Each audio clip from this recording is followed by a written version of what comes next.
Hi there. Well, I'm going to talk to you now about this Floyd Mayweather and the Tenshin Nasukawa kickboxing guy and their little fight and what it all means, what it's all about. Now, some of you may know Floyd Mayweather just had an exhibition fight with this Japanese kickboxing champion who's supposed to be the next best thing when it comes to kickboxing and MMA. Undefeated, blah, blah, blah.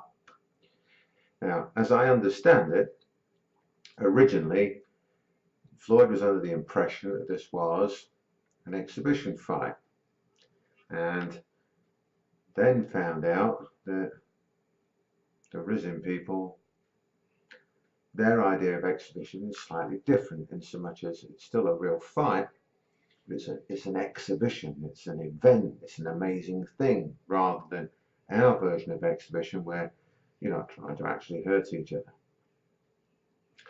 So again, this is all my opinion. So the fight night takes place, and what we see here is a situation where some people are calling it a fix because Floyd finished it so quickly. But when you look at the fight, and I've watched it a few times, Floyd's just hitting the guy.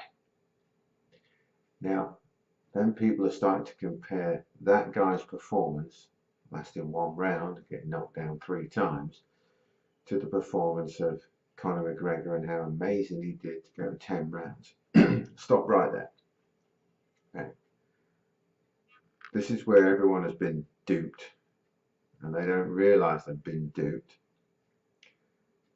The one they're calling a fake and an event and an exhibition, the one that we've just had with the kickboxing guy, was Floyd doing it for real. Because, in my opinion, he was under the impression that it was going to be an exhibition, then found out it wasn't, so he thought, right, stuff this, I'm just going to beat you. So a proper boxer shows you what a proper boxer can do against somebody who doesn't know how to box properly and take you out in the first round. The McGregor farce was Floyd carrying that on so the fans could get what they wanted, to see McGregor do amazing before he got beat. Said it before, said it again. Said it before the fight, during the fight, and after the fight with McGregor. That's a farce. If Floyd wants to finish it, he can finish it whenever he wants, and that's with any of the top fighters. Any of the top boxers would finish it whenever they want. Everybody knows it. Everybody refuses to acknowledge it, even though they do know it. So this thing with Floyd, to my mind, it wasn't a fix or anything like that. It was just Floyd deciding to show you what a real boxer will do under boxing conditions against somebody who thinks they can box, or does another combat sport that has boxing elements within it. So what's the point of all this? Well, it's about specialization. Obviously, Floyd specializes in boxing.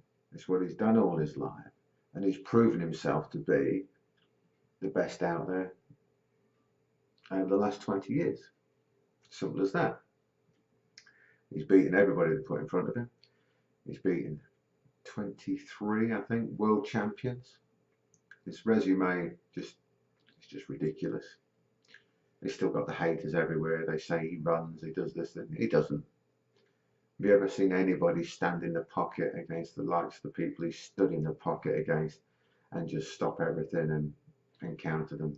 It's just ridiculous.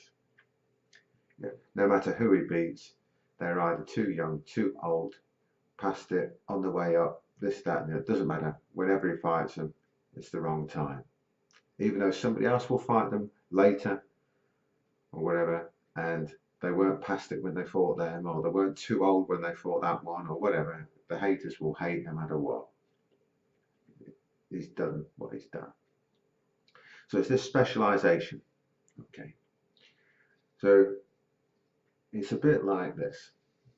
If somebody specializes in something, so let's say, for example, somebody who's superb at taekwondo sparring, taekwondo competition fighting, where it's mainly legs.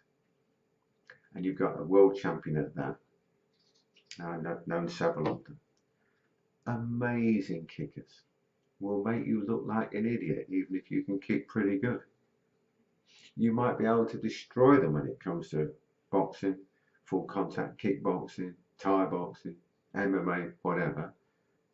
But try doing their bit, where it's just the kicking bit, not just, but you know what I mean, where it's mainly kicking, where they specialise, that area of speciality, they destroy you, of course. Let's make another analogy, another little story. If you've done no throws or takedowns, and you go up against a judo world champion, guess where you're going to end up every couple of seconds or less? Every time they grab hold of you, you're going to find yourself slammed into the floor. And if they're being nice, they'll just lower you down. But if they wanted to hurt you, you'd be hitting the floor that hard you won't get up. And they will do it easily. So it's all about this specialisation. People tend to lose this. They tend to misunderstand that even though MMA, kickboxing, Thai boxing has the element of the hands in it, the striking in those other arts is quite different, or should be, to the striking in pure boxing.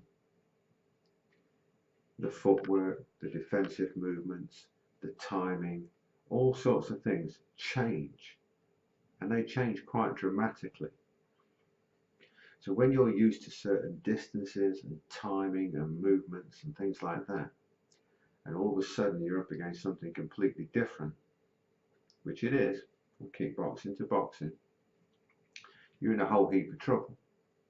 So you could be an excellent kickboxer, Thai boxer, but a very, very average boxer, and of course vice versa.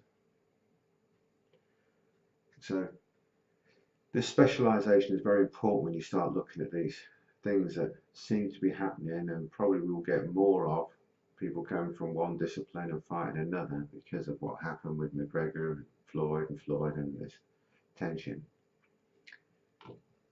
And the important thing is with it, it's not to get too involved with it, because you know who's going to win. If you know the result beforehand, it's nuts.